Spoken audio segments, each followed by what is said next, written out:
Good morning. I wanted to take a few minutes today and show you a brief comparison between what the interest rate effect was for real estate versus treasuries before these increases in interest rates, and what it looks like after the increases in interest rates, and how that kind of changes our decisions on what to buy and when to buy it. And so let's get right into it. So just real quick, not a lot of numbers here. At the top we have the Fed rate. Originally it was 0.25, and then the interest rate on a commercial loan got down to 3.75. We have a property that's cash here. You buy it with all cash, $250,000. A property that you leverage, and that means you're going to borrow the money. Now we're just going to do the numbers for simplicity's sake on 100% borrowing, even though you really can't. But you got to take some factors out to understand what's going on here. And then third, you have the Treasury. So the Fed rate's at 0.25%. We're just going to assume the Fed rate's the same as the Treasury rate. And so that gives you this base for your Treasury per year, $625, which is just 0.25% of this amount. And then here your rents are based on real numbers, which the house is worth $250 and it rents for $1,400 a month. Your income's the same whether or not you borrow money on the house or not. So the two properties, one you bought with cash, so you have the taxes, insurance per year, and then property management. The second one you bought with interest, you have taxes, insurance, property management, and also interest based on this loan rate on the interest. We're not going to look at cash flow again, just to simplify the situation. If you can take the cash flow out, you can assume 100% on the things, then you can see more clearly what's happening based on those decisions and what you're actually paying for. And so repairs are the same whether you borrow the money to buy it or not, and that's a risk. Interest, if you borrow the money, is a risk. And if you put money in treasuries, inflation is a risk. Now, I will say that a house generally keeps up with inflation. It does not generally go faster than inflation unless there's an increase in market demand in that area. So I left inflation off of this as a risk and off of this as a risk, because inflation is really not a risk in the housing market. If you remember when they inflated the dollar by 50 to 70%, houses went up by 52%. We've seen that in another video. And so that takes care of the inflation risk. It's really not there for houses. But for the Treasury, you definitely have the inflation risk. So in this situation, you're either going to get $12,920 in income minus my risks, or $3,545 minus my risks, or $625 minus my risks. So if you look at here, with this inflation risk, we're really paying the difference between here and here in these two assets. And so you're paying about $12,000 for the difference between inflation risk here, okay, and up here, which is repairs. So up here you got repairs. Down here you got inflation.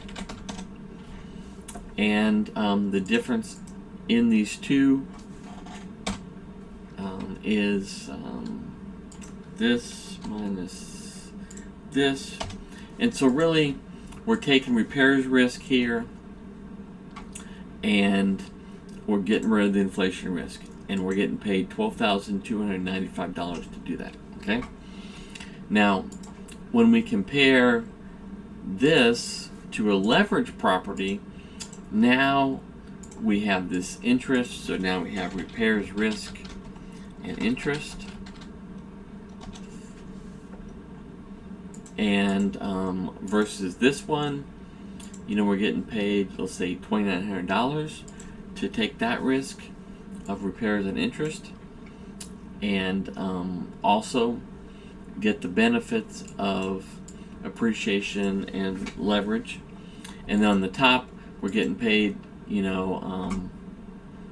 between here, $9,000, for the interest. Now, this is how basically it comes out of comparing today. So we'll take these factors away real quick, and then we'll go and say, where are we at end of 2023 they expect to increase the rates to, we'll say, 4%. It changes to 4, and how do our numbers come out? Now, down here, we're taking the same inflation risk.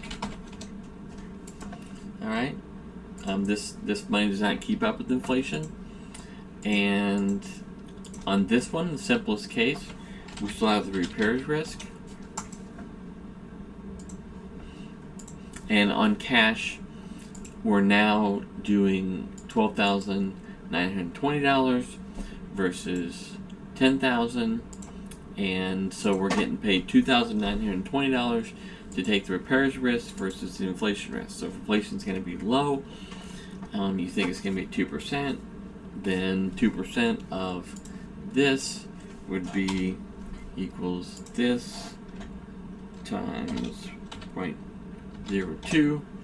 This is the $5,000 cost of inflation that you're incurring, and you're getting paid $2,920 here to own this house and take the repairs risk, which repairs is probably a $1,500 a year, $2,000 risk, and so your net is this plus this at that rate. So you're going to do about $7,920 minus your repairs, which is like $1,900.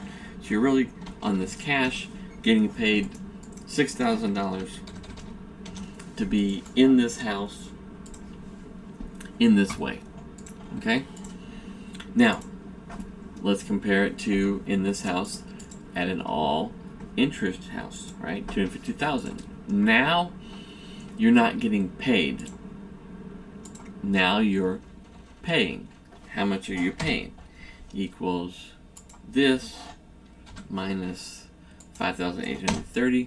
So now you're paying $15,830 to incur the repairs and the interest rate risks.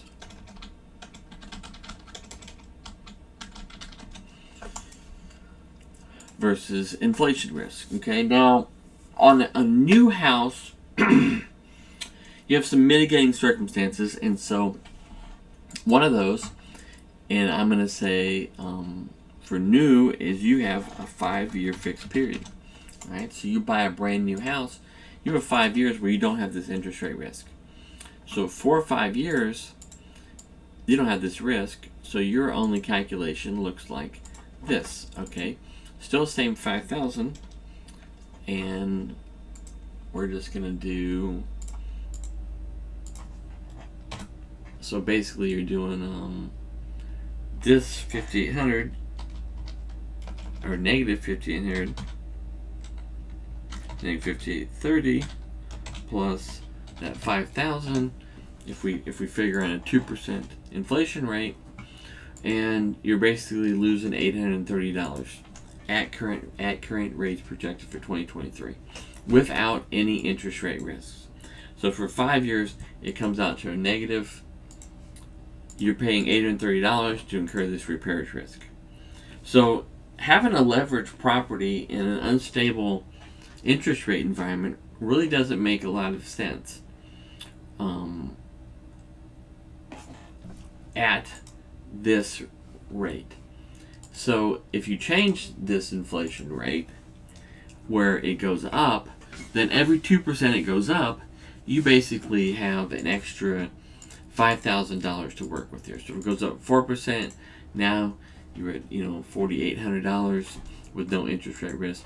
Now the way this works out with an existing property, or let's say interest rates are going to go up by 2%, is you get rid of this 5 years, because existing properties, you don't have that. You may have a 2-year, but let's say you're coming on the end of that 5-year period, and your interest rate is going to go up to let's say this is going to go to 6. So your interest rate's at 9.5. Well, now you're paying an additional $5,000 for the ability to own this house versus treasuries. And so you see, as interest rates go up, depending on your inflation rate, it really changes what you should own, why you should own it, and so it becomes a very complex setup to manage your interest rate risks versus your inflation risks. And at a 0% rate, then you're very clearly getting paid a significant amount of money to take on this interest rate risk versus the inflation risk over here. But when this interest rate starts to go up, and let's say it gets to the projected 4%, now you're making some money here, getting paid something, but really down here you're not. You're in a negative income to start with, and then on top of that, you have this interest rate risk to deal with at a certain point. So one $250,000 person goes into here. So then the only reason to buy this property with this leverage is for the bonus of appreciation that you get from that property, because it's leveraged. If you really think real estate's going to go up significantly, and based on the current level of real estate, this appreciation is really not going to be here at this point. So at this point, you've got a projected 4% rate. You've got appreciation that's really not going to be there from a leverage standpoint. You have an inflation guarantee that's happening. You have an interest rate guarantee, which these are probably equal to each other. And so if you take the cash property out of here and you just compare these two, you probably have equal rates of interest rate and inflation.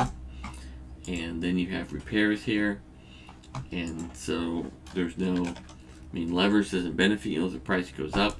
In fact, it can be against you. You have some tax benefit on real estate, but you're really looking at one way you make $10,000, and the other way you lose $5,000. That's really how this and this work out. And so buying a property at a 7.5% loan rate is not going to make any sense. It's not going to make any sense at $250,000. Maybe it makes some sense, if you're $1,400 a month rent and your property is maybe, I don't know, 180. What's 180 look like? My numbers have to change. But at some point this may make sense, but $250,000 doesn't make sense anymore because you're paying for this. Whether you can afford it or not, it still doesn't make sense. So don't make decisions based on, hey, is this a good property to buy? Hey, is this a good asset to buy? Is this a good investment? That's not the situation. The situation is, this a good investment now with the risk factors that are here today, and how do I mitigate those? Because if you're not getting paid for the risk that you're taking, you're actually losing money by taking the risk. And so that's how this works out, and I just wanted to share it with you. It does get complex, and there are a few other factors in there, but these are the basic ways that you look at real estate investing versus investing in treasuries. And I'll try to have another video. We'll talk about it a little more in more detail. And have a great day. I'll talk to you later. Bye.